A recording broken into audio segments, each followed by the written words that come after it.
যখন একটি কন্যা সন্তান প্রসব করে করে নারী, ওই ঘরের ভিতরে একটা রহমতের ফেরেশতা আগমন করে। রহমতের ফেরেশতা এসে বলে, আসসালামু আলাইকুম ইয়া আহলাল বাইত, হে ঘরের গৃহবাসীরা, তোমাদের উপরে আল্লাহর রহমত বর্ষিত হোক। এই কথা বলে ফেরেশতা নবজাতক কন্যার মাথার কাছে গিয়ে তার নূরের তৈরি ডানা বুলাতে থাকে আর বলতে থাকে, এই কন্যা সন্তানটিকে যে আদব শিখাবে, দিন শিখাবে, ভালোবাসবে, আর এটিকে যে আদব আর দিন শিখায়া তাকে সাহায্য করবে, আল্লাহর সাহায্য তার জন্য কিয়ামত পর্যন্ত অব্যাহত থাকবে।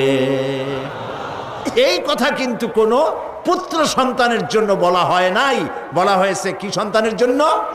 কন্যা সন্তানের জন্য। আমার দেশে বহু লোক আছে বারবার মেয়ে হয়, স্ত্রী